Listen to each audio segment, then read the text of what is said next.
Well, thank you very much. A little while ago, I met with the Prime Minister and advised him that I would be challenging him for the leadership of the Liberal Party. And I asked him to arrange or facilitate a meeting of the party room to enable a leadership ballot to be held. Of course, I've also resigned as Communications Minister. Now, this is not a decision that anyone could take lightly. I have consulted with many colleagues, many Australians, many of our supporters in every walk of life. And this course of action has been urged on me by many people over a long period of time. It is clear enough that the government is not successful in providing the economic leadership that we need. It is not the fault of individual ministers. Ultimately, the Prime Minister has not been capable of providing the economic leadership our nation needs.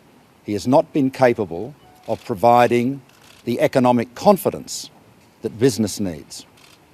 Now, we are living as Australians in the most exciting time.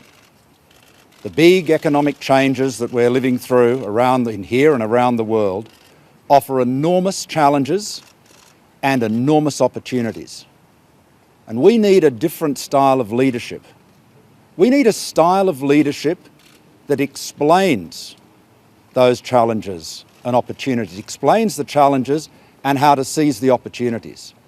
A style of leadership that respects the people's intelligence, that explains these complex issues, and then sets out the course of action we believe we should take and makes a case for it.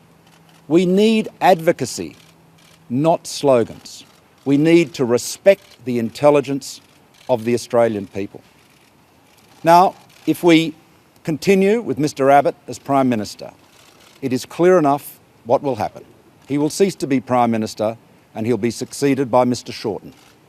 You only have to see the catastrophically reckless approach of Mr Shorten to the China-Australia Free Trade Agreement, surely one of the most important foundations of our prosperity, to know that he is utterly unfit to be Prime Minister of this country, and yet so he will be if we do not make a change. The one thing that is clear about our current situation is the trajectory. We have lost 30 news polls in a row. It is clear that the people have made up their mind about Mr Abbott's leadership.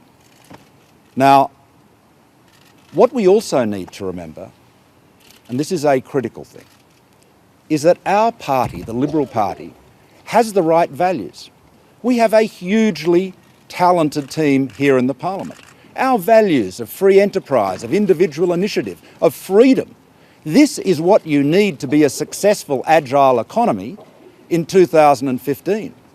What we have not succeeded in doing is translating those values into the policies and the ideas that will excite the Australian people and encourage them to believe and understand that we have a vision for their future. We also need a new style of leadership in the way we deal with others, whether it is our fellow members of Parliament, whether it is the Australian people. We need to restore traditional cabinet government. There must be an end to policy on the run and captain's calls. We need to be truly consultative with colleagues, members of Parliament, senators and the wider public. We need an open government that recognises that there is an enormous sum of wisdom, both within our colleagues in this building and, of course, further afield. But above all, we have to remember that we have a great example of good cabinet government. John Howard's government, most of us served in, and yet few would say that the cabinet government of Mr Abbott bears any similarity to the style of Mr Howard. So that's what we need to go back to. Finally, let me say something about Canning. Now, this is an important by-election, and I recognise dealing with this issue in the week before the by-election is far from ideal. But regrettably, there are a few occasions that are entirely ideal for tough calls and tough decisions like this. The alternative, if we were to wait and this issue, these problems were to roll on and on and on, is we will get no clear air.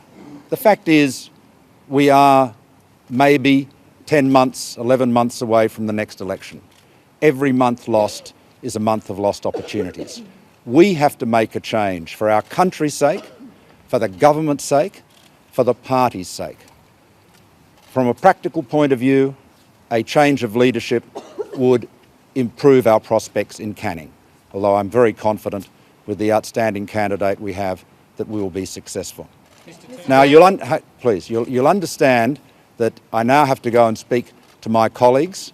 I trust I've explained the reasons why I am standing for the leadership of the Liberal Party, motivated by a commitment to serve the Australian people, to ensure that our Liberal values continue to be translated into good government, sound policies, economic confidence, creating the jobs and the prosperity of the future. Remember this, the only way